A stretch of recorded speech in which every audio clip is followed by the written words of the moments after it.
चौथे दिन पहले मैदान में उतरते ही मोहम्मद सिराज की तूफानी गेंदबाजी ने मचाया आतंक और 10 ओवर के भीतर दे दिए इंग्लैंड को 4 बड़े झटके। लेकिन फिर मैदान में उतरे बेन स्टोक्स और जो रूट के बल्लेबाजी से दबाव में जाने लगी थी टीम इंडिया। परंतु तभी वॉशिंगटन सुंदर ने अपनी करिश्माई फिरकी गेंदबाजी में इंग्लैंड के बल्लेबाजों को ऐसा फंसाया कि उड़ा दिए हर बल्लेबाज के पर खच्चे और एक के बाद एक विकेट झटकते हुए कर डाला 192 रनों पर ऑल आउट। लेकिन फिर लक्ष्य का पीछा करते हुए केएल राहुल से भिड़ गए बेन स्टोक्स और फिर अचानक हुआ कुछ ऐसा कि डगमगा गई टीम इंडिया, जिसे देख भारतीय प्रशंसकों के साथ कोच गौतम गंभीर भी हो गए हैरान। जी हां, आपको इस वीडियो में दिखाने जा रहे हैं आज के भारत इंग्लैंड तीसरे टेस्ट मुकाबले की चौथे दिन की पूरी हाईलाइट, तो अंत तक वीडियो जरूर देखिएगा। लेकिन इससे पहले अगर आप भी चाहते हो भारतीय टीम यह तीसरा टेस्ट मुकाबला अपने नाम करे तो इस वीडियो को दिल से एक लाइक जरूर करें। नमस्कार दोस्तों, 5 मैचों की टेस्ट श्रृंखला का तीसरा और अब तक का सबसे रोमांचक सांसों को रोक देने वाला महामुकाबले का चौथे दिन का खेल आज क्रिकेट इतिहास की 2 बड़ी टीमें भारत और इंग्लैंड के बीच लॉर्ड्स के ऐतिहासिक क्रिकेट स्टेडियम में खेला गया। दोस्तों, भारतीय टीम को पहली पारी में 387 रनों पर ऑल आउट करने के बाद दूसरी पारी में मात्र 1 ओवर का खेल खेला गया था। लेकिन इस ओवर में काफी घमासान मैदान पर देखने को मिला था, जहां पर पहले तो शुभमन गिल और जैक क्राउली के बीच भिड़ंत देखने को मिली थी, तो वहीं इसके बाद मोहम्मद सिराज भी बेन डकेट के साथ उलझते हुए नजर आए थे, जिस कारण आज का चौथा दिन का खेल रोमांचक होना तो तय था। ऐसे में चौथे दिन के खेल की शुरुआत हुई इंग्लैंड की ओर से। तीसरे दिन नाबाद पवेलियन लौटे जैक क्राउली और बेन डकेट एक बार फिर भारतीय गेंदबाजों का सामना करने मैदान में उतरे। दोस्तों, कल दिन के अंत में हुए घमासान के बाद आज इन दोनों ही खिलाड़ियों के सामने भारतीय गेंदबाजों का सामना करने की बड़ी चुनौती थी। लेकिन दोस्तों, देखा जाए तो चौथे दिन की शुरुआत इंग्लैंड के हित में साबित हुई। जी हां, क्योंकि पहला ओवर लेकर आए मोहम्मद सिराज ने अपनी पहली गेंद को बाहर की ओर डाला और गेंद सीधे सीमा रेखा के पार पहुंच गई, जिस कारण पहले ही गेंद पर इंग्लैंड को बाएं के रूप में 4 रन हासिल हो गए। लेकिन दोस्तों, मोहम्मद सिराज के ओवर के बाद जैसे ही जसप्रीत बुमराह आए, उन्होंने अपने तेज तर्रार गेंदबाजी का अनुभव जैक क्राउली को कराया। जी हां, क्योंकि इस ओवर में जसप्रीत बुमराह ने इतनी सटीक लाइन और लेंथ से गेंदबाजी डाली कि जैक क्राउली गेंद को अपने बल्ले से छू तक नहीं पाए। और दोस्तों, इसी ओवर की अंतिम गेंद पर असमतोल उछाल देखने को मिला, जिसमें जैक क्राउली लगभग फंस चुके थे और विकेट मिलने का भी एक सुनहरा मौका जसप्रीत बुमराह के हाथ में था। लेकिन दोस्तों, इस मौके को जसप्रीत बुमराह नहीं भुना पाए और जैक क्राउली, उनका एक बड़ा विकेट भारत के हाथ से फिसल गया। दोस्तों, पहले 2 ओवर में ही मोहम्मद सिराज और जसप्रीत बुमराह ने अपनी घातक गेंदबाजी से आज का खेल कैसा होने वाला है यह बता दिया था, क्योंकि इसके बाद अगले 2 ओवर भी इंग्लैंड के लिए काफी मुश्किल भरे रहे, जहां पर दोनों ही बल्लेबाज गेंद को समझ ही नहीं पा रहे थे। लेकिन दोस्तों, इसी बीच मैच के 6ठे ओवर में स्ट्राइक पर मौजूद बेन डकेट ने अपना बैच बॉल अंदाज दिखाया और अतरंगी अंदाज में मोहम्मद सिराज के खिलाफ पीछे की ओर एक बेहतरीन चौका लगा दिया। लेकिन दोस्तों, देखा जाए तो बेन डकेट का यह आक्रामक अंदाज मोहम्मद सिराज को पसंद ही नहीं आया। जी हां, क्योंकि एक गेंद बाद ही मोहम्मद सिराज ने वापसी की और बेन डकेट को अपनी पटकी हुई गेंद में फंसाया और जसप्रीत बुमराह के हाथों कैच आउट करवाते हुए इस दूसरी पारी का इंग्लैंड को पहला झटका दे दिया। आपको बता दे, बेन डकेट इस दूसरी पारी में टीम के लिए 12 गेंद में मात्र 12 ही रन बना पाए। दोस्तों, बेन डकेट के रूप में बड़ा विकेट मोहम्मद सिराज के हाथ लगने के चलते अलग ही अग्रेशन उनके सामने मोहम्मद सिराज दिखाते हुए नजर आए थे। ऐसे में अब 3 नंबर पर बल्लेबाजी करने इंग्लैंड की ओर से मैदान में उतरे ऑली पोप। दोस्तों, चौथे दिन की शुरुआत में ही टीम इंडिया को एक बड़ा विकेट हासिल हो चुका था, जिस कारण अलग ही कॉन्फिडेंस के साथ अब गेंदबाजी कर रहे जसप्रीत बुमराह और मोहम्मद सिराज इंग्लैंड के बल्लेबाजों के खिलाफ देखने को मिल रहे थे। खासकर कि जसप्रीत बुमराह, जिनकी हर ओवर की हर गेंद कभी नीचे रह रही थी तो कभी बल्लेबाज के सिर के ऊपर से सीधे विकेट कीपर के पास पहुंचती जा रही थी। इस कारण बल्लेबाज समझ ही नहीं पा रहे थे कि गेंद को खेलूं तो खेलूं कैसे। पूरी तरीके से भारतीय गेंदबाजों का दबदबा इंग्लैंड के बल्लेबाजों पर देखने को मिल रहा था। भले ही बीच बीच में बल्ले का अंदरूनी किनारा लगकर गेंद सीमा रेखा के पार पहुंच रही थी, लेकिन इसमें भी जीत गेंदबाज की ही हो रही थी, जिस कारण दोस्तों, जैक क्राउली के साथ नए बल्लेबाज ऑली पोप भी काफी ज्यादा संघर्ष करते हुए अब मैदान पर नजर आ रहे थे। हाथ खोलने का बिल्कुल भी मौका दोनों ही गेंदबाज नहीं दे रहे थे, जिस कारण अब दोनों ही बल्लेबाज दबाव महसूस करना शुरू हो चुके थे। और दोस्तों, इसी दबाव का फायदा उठाया मैच का 12वां ओवर लेकर आई टीम इंडिया के तूफानी गेंदबाज मोहम्मद सिराज ने, जिन्होंने अपने ओवर की पहली 5 गेंदें देख काफी सही लाइन और लेंथ से डाली और स्ट्राइक पर मौजूद ओली पोप को एक भी रन बनाने का मौका ही नहीं दिया और अंतिम गेंद को अंदर की तरफ स्विंग कराया, जिसको स्ट्राइक पर मौजूद ओली पोप बिल्कुल भी नहीं समझ पाए और गेंद सीधे उनके पैर से जा टकराई। जिसके बाद भारतीय खिलाड़ियों से अपील तो देखने को मिली, लेकिन अंपायर ने नॉट आउट करार दिया। लेकिन दोस्तों, तभी शुभमन गिल ने काफी चालाकी से डीआरएस की मांग की, जिसमें अंततः अंपायर को अपना डिसीजन बदलना पड़ा और ओली पोप के रूप में भारतीय टीम को इस मुकाबले का दूसरा विकेट हासिल हो गया। आपको बता दें, भारत के खिलाफ आज ऑली पोप 17 गेंद का सामना करते हुए मात्र 4 ही रन बना पाए। दोस्तों, चौथे दिन अब तक मोहम्मद सिराज की तेज तर्रार गेंदबाजी के सामने इंग्लैंड के 2 बड़े बल्लेबाज खराब शॉट खेलते हुए पवेलियन का रास्ता नाच चुके थे। टीम इंडिया के गेंदबाजों का दबदबा पूरी तरीके से मुकाबले पर देखने को मिल रहा था। ऐसे में 2 बड़े बल्लेबाज पवेलियन लौट जाने के बाद अब टीम को संवारने के इरादे से इंग्लैंड की ओर से मैदान में आए अनुभवी बल्लेबाज जो रूट। दोस्तों, 2 बड़े बल्लेबाजों को गंवाने के चलते इंग्लैंड की टीम अब काफी ज्यादा दबाव महसूस करने लगी थी, क्योंकि इसके बाद अगले 2 ओवर में मात्र 3 ही रन इंग्लैंड की ओर से देखने को मिले। बता दूं, आज चौथे दिन की शुरुआत से एक छोर से जसप्रीत बुमराह तो दूसरी छोर से मोहम्मद सिराज गेंदबाजी आक्रमण पर आए हुए थे, लेकिन अब दोनों ही गेंदबाजों के स्पेल खत्म हो चुके थे, जिस कारण टीम इंडिया के कप्तान शुभमन गिल ने गेंदबाजी में बदलाव किया और गेंद थमाई ऑलराउंडर खिलाड़ी नीतीश कुमार रेड्डी को। लेकिन दोस्तों, पहला ही ओवर नीतीश कुमार रेड्डी का काफी खराब रहा, जहां पर जैक क्राउली ने एक बेहतरीन फुल शॉट जड़ते हुए नीतीश कुमार रेड्डी के खिलाफ एक जोरदार चौका लगा दिया। लग रहा था मोहम्मद सिराज और जसप्रीत बुमराह का स्पेल खत्म होने के चलते अब इंग्लैंड की ओर से तेज गति से रन देखने को मिलेंगे। लेकिन दोस्तों, पिछले ओवर में चौका खाने वाले नीतीश कुमार रेड्डी ने अपने अगले ही ओवर में अपने गेंदबाजी का जादू बिखेर दिया और चौका लगाने वाले जैक क्राउली को मैच के 15वें ओवर में फंसाया और यशस्वी जायसवाल के हाथों कैच आउट करवाते हुए 50 रन के भीतर ही इंग्लैंड को इस मुकाबले का तीसरा झटका दे दिया। दोस्तों, एक संघर्षपूर्ण पारी इसी के साथ जैक क्राउली की खत्म हुई, जिसमें उन्होंने 49 गेंद का सामना करते हुए मात्र 22 रन बनाए। दोस्तों, एक तरफ जहां तीसरा विकेट मिलने के चलते भारतीय खिलाड़ियों के बीच अलग ही जल्लोष देखने को मिल रहा था, तो वही इंग्लैंड के खेमे में अब सन्नाटा छा चुका था, क्योंकि 3 बड़े बल्लेबाज इस महत्वपूर्ण मुकाबले में अब टीम का साथ छोड़ चुके थे। ऐसे में अब टीम को संभालने के लिए इंग्लैंड की ओर से मैदान में उतरे हैरी ब्रुक, और आते ही हैरी ब्रुक ने बैचबॉल अंदाज में बल्लेबाजी करने की कोशिश की, लेकिन टीम इंडिया के तूफानी गेंदबाज नीतीश कुमार रेड्डी की गेंद हवा में लहराते हुए बल्लेबाज तक पहुंच रही थी, जिस कारण नए बल्लेबाज हैरी ब्रुक अपने बैचबॉल अंदाज को सफल तो नहीं कर पाए। लेकिन दोस्तों, दूसरी छोर से इंग्लैंड के अनुभवी बल्लेबाज जो रूट काफी संयम और सूझबूझ के साथ भारतीय गेंदबाजों के खिलाफ बल्लेबाजी करते जा रहे थे और खराब गेंद को उसके सही अंजाम यानी बाउंड्री के पार भी पहुंचा रहे थे, जिस कारण एक वक्त डगमगाती इंग्लैंड की टीम अब संवारती हुई नजर आने लगी थी, क्योंकि अब हर ओवर से 7 से 8 रन दोनों ही बल्लेबाज बनाते जा रहे थे। बता दूं, नीतीश कुमार रेड्डी के साथ अब दूसरी छोर से आकाशदीप गेंदबाजी पर आए हुए थे और इन दोनों ही खिलाड़ियों की गेंदबाजी स्पीड कम होने का फायदा दोनों ही बल्लेबाज काफी आसानी से उठाते जा रहे थे। और दोस्तों, इसी के चलते मैच के 20वें ओवर में स्ट्राइक पर मौजूद हैरी ब्रुक ने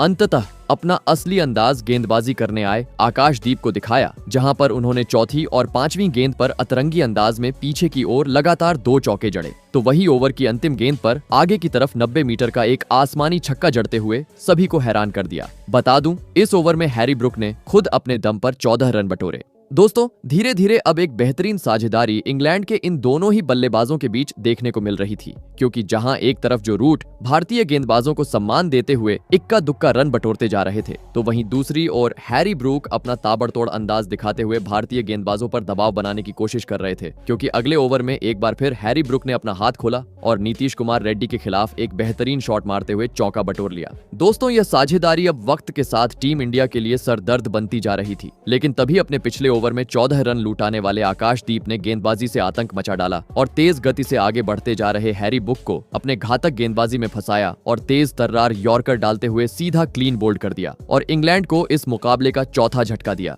दोस्तों, पिछले ओवर में हैरी ब्रूक ने आकाशदीप को 14 रन मारे थे। ऐसे में इस ओवर में विकेट मिलने के चलते आकाशदीप का जबरदस्त जल्लोष मैदान पर देखने को मिल रहा था। बता दूं, हैरी ब्रूक को एक ताबड़तोड़ शुरुआत तो मिली, लेकिन वह इस दूसरी पारी में टीम के लिए 19 गेंद में मात्र 23 ही रन बना पाए, जिसमें उन्होंने 4 जोरदार चौके और एक आसमानी छक्का भी जड़ा। दोस्तों, टीम इंडिया के घातक गेंदबाजों ने अब इंग्लैंड के 4 बड़े बल्लेबाजों को पवेलियन का रास्ता दिखा दिया था और अब तक इंग्लैंड 100 रन का आंकड़ा भी पार करने में सफल नहीं हो पाई थी। पूरी तरीके से टीम इंडिया शिकंजा कसती जा रही थी। ऐसे में दोस्तों, अब जो रूट का साथ निभाने मैदान में उतरे इंग्लैंड के कप्तान बेन स्टोक्स, तो वहीं दूसरी ओर और दबाव बनाने के इरादे से कप्तान शुभमन गिल ने गेंदबाजी में बड़ा बदलाव किया और गेंद थमाई अपने सबसे बेहतरीन गेंदबाज जसप्रीत बुमराह को, और आते ही बुमराह ने भी अपनी तेज तर्रार गेंदबाजी और सही लाइन से मैदान में मौजूद नए बल्लेबाज बेन स्टोक्स और जो रूट को काफी ज्यादा तंग कर दिया और रन बनाने का मौका ही नहीं दिया। और इसके कुछ ही देर बाद चौथे दिन के लंच काल का समय भी हो गया। दोस्तों, इस पहले सेशन को लंच तक पूरी तरीके से भारतीय टीम ने अपने नाम किया था, क्योंकि लंच तक इंग्लैंड 98 रनों पर अपने 4 बड़े बल्लेबाजों को गवा चुकी थी। ऐसे में दोस्तों लंच काल खत्म होने के बाद नाबाद पवेलियन लौटे इंग्लैंड के दोनों ही बल्लेबाज एक बार फिर भारतीय गेंदबाजों का सामना करने मैदान में उतरे। दोस्तों लंच काल के बाद का सेशन इंग्लैंड के लिए काफी महत्वपूर्ण होने वाला था, क्योंकि पहले सेशन में भारतीय गेंदबाजों ने अपनी घातक गेंदबाजी के दम पर इंग्लैंड के 4 बड़े बल्लेबाजों को पवेलियन का रास्ता दिखा दिया था, जिस कारण पूरी तरीके से दबाव इंग्लैंड पर था। ऐसे में मुकाबले में खुद को जिंदा रखना था। तो अब इस सत्र में इंग्लैंड को एक साझेदारी की जरूरत थी, लेकिन दोस्तों लंच काल के बाद पहला ही ओवर लेकर आए। आकाशदीप ने अपनी तेज तर्रार गेंदबाजी से पहले ही ओवर में स्ट्राइक पर मौजूद जो रूट को काफी परेशान किया और इस ओवर में मात्र एक ही रन बटोरने का मौका दिया। लेकिन दूसरे ओवर में उनके साथ ही बल्लेबाज बेन स्टोक्स अपने इरादे स्पष्ट करते हुए नजर आए, क्योंकि बेन स्टोक्स ने आते ही अपना बल्ला फेंकना शुरू कर दिया था, जिससे भारतीय गेंदबाज अब समझ चुके थे कि इस सेशन में बैचबॉल अंदाज बेन स्टोक्स की ओर से देखने को मिलेगा। और दोस्तों इसकी झलकियां 2 गेंद बाद देखने को भी मिली, जहां पर मोहम्मद सिराज के खिलाफ बेन स्टोक्स ने ऑफ साइड की और जोरदार शॉट जड़ा और गेंद को सीधा सीमा रेखा के पार पहुंचा डाला और साथ ही इंग्लैंड को भी 100 रन के पार पहुंचा दिया। दोस्तों लॉर्ड्स के इस खूबसूरत मैदान पर लंच के बाद चारों ओर बादल छा चुके थे और हवाई भी अभी तेज गति से चल रही थी,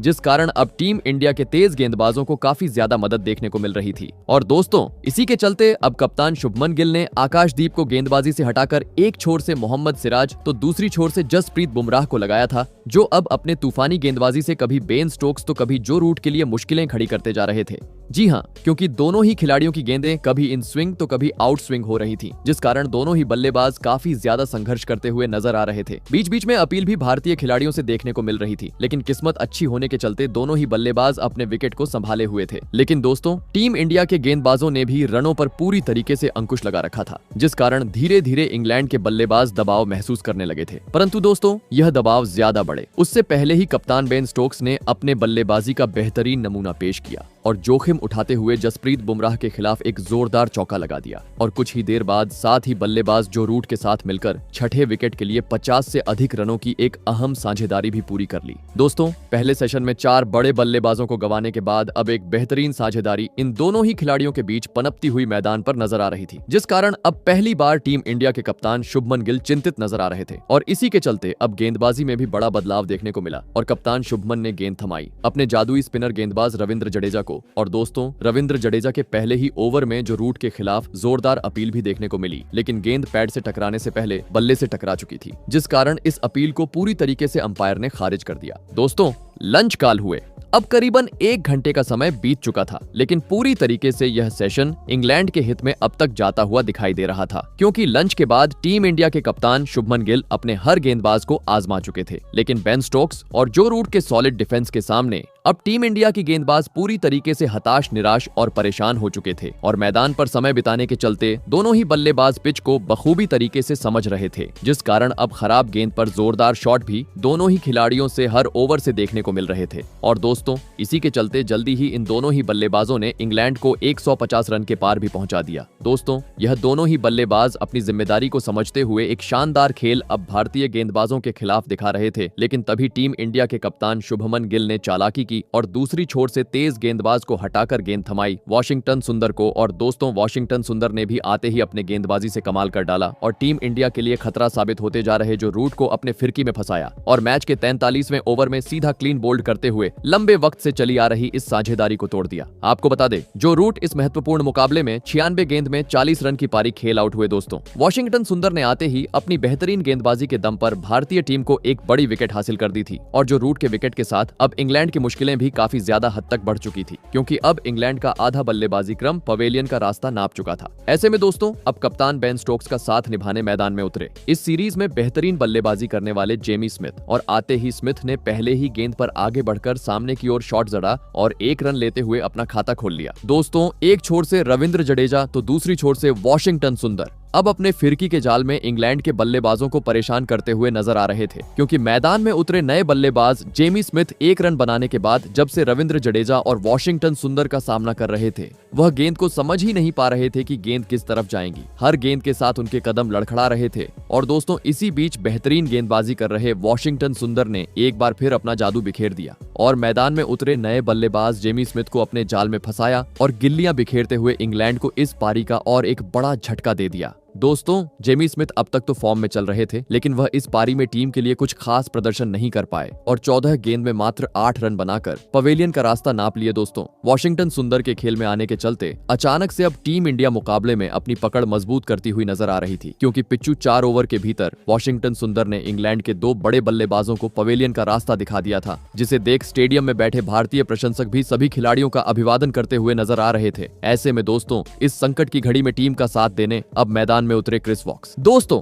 एक छोर से बेन स्टोक्स तो भारतीय गेंदबाजों के खिलाफ सॉलिड डिफेंस दिखा रहे थे, लेकिन अब वह अपने आंखों के सामने जो रूट और स्मिथ के रूप में 2 बड़े बल्लेबाजों को जाते हुए देख चुके थे, जिस कारण अब उन 2 खिलाड़ियों को गंवाने का दबाव बेन स्टोक्स भी साफ तरीके से महसूस करने लगे थे। जी हां, क्योंकि इसके बाद स्पिनर गेंदबाजों के खिलाफ बेन स्टोक्स को भी काफी ज्यादा कठिनाई का सामना करना पड़ रहा था। लेकिन इस बीच नए बल्लेबाज क्रिस वॉक्स अपना बैच बॉल अंदाज दिखाते हुए नजर आए, जिन्होंने अपने पारी की 5वीं गेंद पर वॉशिंगटन सुंदर के खिलाफ कदमों का इस्तेमाल किया और एक बेहतरीन शॉट जड़ते हुए गेंद को सीमा रेखा के पार पहुंचा दिया। और दोस्तों, इसके कुछ ही देर बाद चौथे दिन के चायकाल का समय भी हो गया। बता दूं, ये सेशन बराबरी पर खत्म हुआ, क्योंकि इस सेशन में पहले तो जो रूट और बेन स्टोक्स की बेहतरीन बल्लेबाजी देखने को मिली, और इसके बाद वॉशिंगटन सुंदर के बेहतरीन गेंदबाजी के चलते इंग्लैंड को और 2 बड़े झटकों का सामना भी करना पड़ा। बता दूं, चायकाल तक इंग्लैंड ने 6 विकेट के नुकसान पर 175 रन स्कोरबोर्ड पर लगा दिए थे। ऐसे में दोस्तों, चायकाल खत्म होने के बाद नाबाद लौटे इंग्लैंड की ओर से बेन स्टोक्स और क्रिस वॉक्स बल्लेबाजी करने मैदान में उतरे, और दोस्तों, आते ही इंग्लैंड के गेंदबाजों के बीच तालमेल की कमी देखने को मिली, जहां पर बेन स्टोक्स को रन आउट करने का सुनहरा मौका शुभमन गिल के पास था। लेकिन दोस्तों, इस मौके को शुभमन गिल भुनाने में पूरी तरह असफल रहे, जिस कारण एक बड़ा जीवनदान बेन स्टोक्स को हासिल हुआ लगने लगा। इस जीवनदान का फायदा बेन स्टोक्स उठाएंगे, और दोस्तों, ऐसा ही कुछ अगले ही ओवर में देखने को भी मिला, जहां पर पहले ही गेंद पर वॉशिंगटन सुंदर के खिलाफ नीचे बैठकर बेन स्टोक्स ने एक जोरदार शॉट जड़ा और गेंद को सीधा सीमा रेखा के पार पहुंचा दिया। लेकिन दोस्तों, इस चौके के बाद मिले हुए अपने जीवनदान को ज्यादा वक्त तक बेन स्टोक्स आगे नहीं बढ़ा पाए और एक गेंद बाद फिर से नीचे बैठकर स्विप शॉट लगाने के प्रयास में अपना धैर्य खो बैठे और सीधा क्लीन बोल्ड होते हुए टीम को मझदार में छोड़ गए। बता दूं, बेन स्टोक्स का यह कीमती विकेट भी वॉशिंगटन सुंदर ने अपने नाम किया। दोस्तों, बेन स्टोक्स को इस पारी में शुरुआत तो मिली, लेकिन वह 96 गेंदों का सामना करते हुए मात्र 33 ही रन बना पाए। दोस्तों, बेन स्टोक्स का जैसे ही विकेट मिला, टीम इंडिया के खिलाड़ियों ने अलग ही जश्न मैदान में मनाया, क्योंकि भारतीय गेंदबाज अब समझ चुके थे कि निचले क्रम के बल्लेबाज अब इंग्लैंड की ओर से मैदान में उतरेंगे। मानो जैसे वॉशिंगटन सुंदर ने पूरी तरीके से इस मैच का रुख ही पलट डाला था, क्योंकि अब तक वॉशिंगटन सुंदर, बेन स्टोक्स, जो रूट और जेमी स्मिथ जैसे 3 बड़े बल्लेबाजों के विकेट अपने खाते में ले चुके थे। ऐसे में अब इंग्लैंड की ओर से मैदान में उतरे ब्रायडन कार्स। दोस्तों, ब्रायडन कार्स निचले क्रम के बल्लेबाज थे, जिस कारण अचानक शुभमन ने गेंदबाजी पर अपने तूफानी गेंदबाज जसप्रीत बुमराह को बुलाया, और दोस्तों, जसप्रीत बुमराह ने भी शुभमन गिल के इस फैसले को सही साबित करके दिखाया और आते ही एक सटीक यॉर्कर डालते हुए पहले ही गेंद पर ब्रायडन कार्स का पत्ता साफ कर दिया। आपको बता दें, ब्रायडन कार्स इंग्लैंड के लिए इस पारी में मात्र 1 ही रन बना पाए। दोस्तों, पहले वॉशिंगटन सुंदर तो इसके बाद जसप्रीत बुमराह की घातक गेंदबाजी ने पूरी तरीके से अब इंग्लैंड को बैकफुट पर धकेल दिया था, क्योंकि लगातार 2 ओवर में अब इंग्लैंड अपने 2 बड़े बल्लेबाजों को गंवा चुकी थी। ऐसे में अब इंग्लैंड के मात्र 2 विकेट शेष थे। मैदान में उतरे जोफ्रा आर्चर। दोस्तों, निचले क्रम के बल्लेबाज अब इंग्लैंड की ओर से मैदान में मौजूद थे, तो वहीं दूसरी ओर जसप्रीत बुमराह की गेंदें आग उगलती हुई इंग्लैंड के बल्लेबाज के पास पहुंचती जा रही थीं। इस कारण दोनों ही बल्लेबाज काफी घबराहट के साथ बुमराह का सामना कर रहे थे। लेकिन दोस्तों, कब तक सामना करेंगे? जी हां, क्योंकि बुमराह ने 1 ओवर बाद एक बार फिर अपनी तूफानी गेंदबाजी से सभी को हैरान कर डाला और अंदर आई हुई गेंद में इंग्लैंड के निचले क्रम के बल्लेबाज क्रिस वॉक्स को फंसाया और सीधा क्लीन बोल्ड कर डाला। आपको बता दे, बुमराह की यह गेंद इतनी खतरनाक थी कि जिसे देख क्रिस वॉक्स भी हैरान हो गए थे। बता दूं, क्रिस वॉक्स 33 गेंद में 10 रन बनाकर आउट हुए। दोस्तों, चायकाल के बाद जसप्रीत बुमराह के इस स्पेल ने पूरी तरीके से इंग्लैंड की अब धज्जियां उड़ा दी थीं, क्योंकि अभी तक इंग्लैंड 200 रन भी स्कोरबोर्ड पर लगाने में सफल नहीं हो पाई थी और 9 बड़े बल्लेबाज पेवेलियन लौट चुके थे। धमाकेदार तरीके से टीम इंडिया का कमबैक इस लॉर्ड्स के खूबसूरत मैदान पर देखने को मिल रहा था। ऐसे में अंतिम विकेट बाकी था। मैदान में उतरे शोएब बशीर। फिर यहां से कुछ देर तक तो जोफ्रा आर्चर और शोएब बशीर के बीच साझेदारी देखने को मिली, लेकिन जैसे ही वॉशिंगटन सुंदर आए, उन्होंने एक बार फिर अपने गेंदबाजी से कमाल कर डाला और इस बार अपने जाल में जोफ्रा आर्चर को फंसाते हुए क्लीन बोल्ड कर डाला और इंग्लैंड के पूरे पारी को 192 रनों पर सीमेंट डाला। ऐसे में दोस्तों, अगर बात की जाए गेंदबाजी की, तो इस पारी में टीम इंडिया की ओर से सबसे अधिक 4 विकेट वॉशिंगटन सुंदर ने झटके, तो वहीं 2-2 विकेट मोहम्मद सिराज और जसप्रीत बुमराह को हासिल